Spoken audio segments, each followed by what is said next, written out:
అదే RTV app వార్తల్ని క్షణాల్లో చదివే అవకాశం ఉంటుంది. ఒక న్యూస్ పేపర్, ఒక టెలివిజన్ ఛానల్ మీ చేతుల్లో ఎప్పుడూ ఉంటాయి.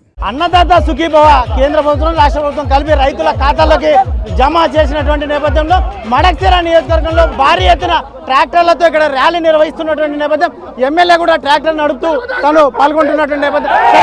ఈరోజు ర్యాలీ యొక్క ప్రధాన ఉద్దేశం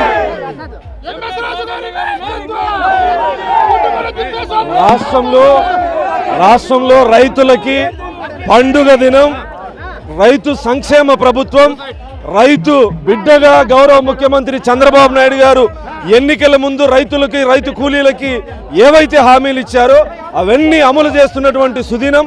రాష్ట్రంలో అన్ని వర్గాల రైతులు సుఖ సంతోషాలతో ఉన్నటువంటి అన్నదాత సుఖీభవ డబ్బులు పడ్డమే కాకుండా మద్దతు ధర కల్పించడం, దాదాపు 64 లక్షల టన్నుల ధాన్యం కొనుగోలు చేసి 24 గంటల్లో డబ్బులు వేసినటువంటి ప్రభుత్వం. గతంలో మద్దతు ధర లేదు, రైతుల్ని పట్టించుకున్నటువంటి పరిస్థితి లేదు. అన్నదాత సుఖీభవ కూడా దాదాపు లబ్ధిదారులు అర్హులు ఎంతమంది ఉన్నారో అంతమందికి కూడా డబ్బులు వేసినటువంటి చరిత్ర. దాదాపు ఈ మా నియోజకవర్గంలో 41,000 మంది రైతులకి రైతు సుఖీభవ డబ్బులు పడినటువంటి సందర్భం. అదేవిధంగా తల్లికి వందనం, సూపర్ 6 హామీలు ఏవైతే ఇచ్చారో ఆగస్టు 15 లోపు అన్ని హామీలు అమలు చేసినటువంటి ఘనత గౌరవ ముఖ్యమంత్రి నారా చంద్రబాబు నాయుడు గారిది. ఒకవైపు అభివృద్ధి, మరొక వైపు సంక్షేమం, అన్ని వర్గాల ప్రజల కులాల సంక్షేమంతో పాటు రాష్ట్ర అభివృద్ధికి కూడా నడుంగట్టినటువంటి ఘనత నారా చంద్రబాబు నాయుడు గారి. ఒకవైపు పోలవరం ప్రాజెక్టు, మరొక వైపు తాగునీటి ప్రాజెక్టులు, మరొక వైపు పరిశ్రమలు, ఇలా రాష్ట్రాన్ని నేషనల్ హైవేలు, పోర్ట్లు, అన్ని రంగాలుగా అభివృద్ధి చెందుతున్నటువంటి రాష్ట్రంగా ఈరోజు ఆంధ్రప్రదేశ్ ఉంది. ఆర్థిక లోటుబాటు ఉన్నప్పటికీ ఇచ్చిన ప్రతి హామీని అమలు చేస్తున్నటువంటి ఘనత గౌరవ ముఖ్యమంత్రి నారా చంద్రబాబు నాయుడు గారిది. సూపర్ 6 అమలు చేయలేరని ఎగతాళి చేశారు. ఈరోజు సూపర్ 6లో ఉన్నటువంటి అన్ని పథకాలని అమలు చేసినటువంటి ఘనత చంద్రబాబు గారిది.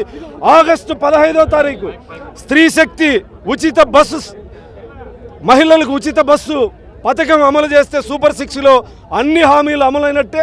ఇచ్చిన హామీలే కాకుండా ఆటో వాళ్ళ సంక్షేమానికి కూడా కట్టుబడి గౌరవ ముఖ్యమంత్రి చంద్రబాబు నాయుడు గారు వాళ్ళకు కూడా శుభవార్త చెప్పేటువంటి పరిస్థితి.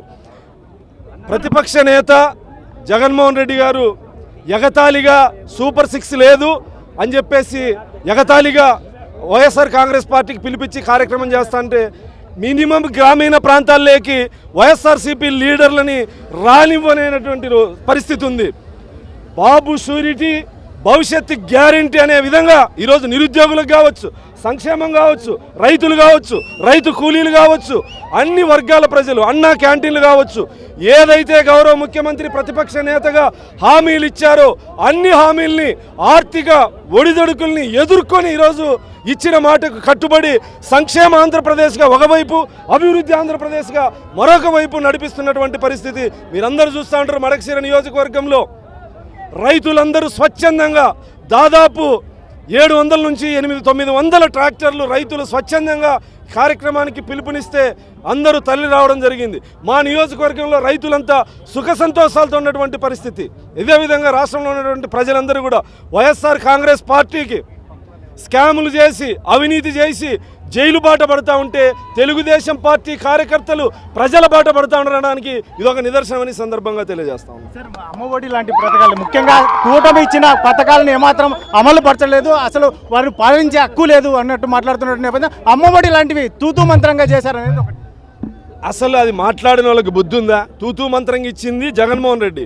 ఇంట్లో ఎంతమంది పిల్లలు ఉంటే అంతమందికి తల్లికి వందనం డబ్బులు వేసినటువంటి ఘనత నారా లోకేష్ గారిది, నారా చంద్రబాబు నాయుడు గారిది. ఎక్కడ ఈ మాటలు ఏదైతే ఉన్నాయో అవి ప్రోగ్రాం పేరు మీద గ్రామాల్లోకి పోతాంటారు కదా, గ్రామీణ ప్రాంతాల్లో తల్లికి వందనం తీసుకున్నటువంటి తల్లుల్ని, రైతు సుఖీభవ లబ్ధిదారులు రైతుల్ని అడగమని చెప్పండి.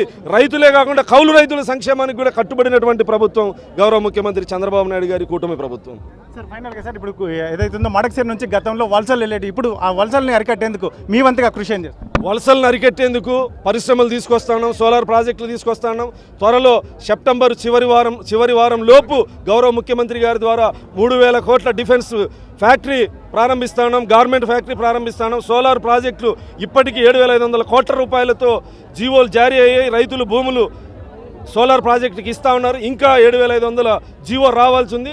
మొత్తంగా మడక్సిర నియోజకవర్గానికి 15,000 కోట్ల రూపాయల సోలార్ అతిపెద్ద పార్కు రాబోతా ఉన్నాయి. సోలార్ పార్కులు రావడం వల్ల వేల మంది నిరుద్యోగులకు ఉద్యోగ అవకాశాలు, డిఫెన్స్ ఫ్యాక్టరీ, గార్మెంట్స్ ఫ్యాక్టరీ మహిళలకి దాదాపు 10,000 మందికి ఉద్యోగ అవకాశాలు కల్పించేటువంటి పరిస్థితి ఉంది. సంక్షేమ పథకాలు కానీ, రైతులు, నిరుద్యోగులు ఈ రాష్ట్రంలో బతకలేక వలసలకు పోయారు. ఇప్పుడు వలస పోయిన వాళ్ళందరూ మళ్ళీ తిరిగి వచ్చేటువంటి పరిస్థితి కనిపిస్తూ ఉంది.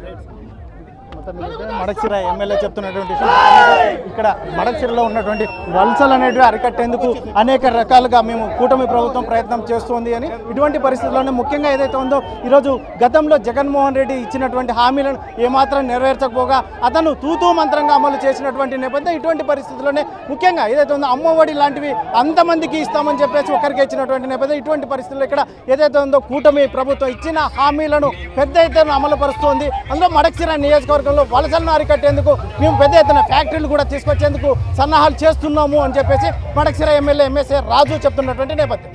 కెమెరా పర్సన్ సుధాకర్తో చల్లాకనాయుడు, శ్రీ సత్యసాయి జిల్లా. మరిన్ని వీడియోస్ కోసం ఛానల్ ని సబ్స్క్రైబ్ చేయండి. లేటెస్ట్ అప్డేట్స్ కోసం వాట్సాప్ ఛానల్ ని ఫాలో అవ్వండి. ఆ లింక్ డిస్క్రిప్షన్ లో ఉంది.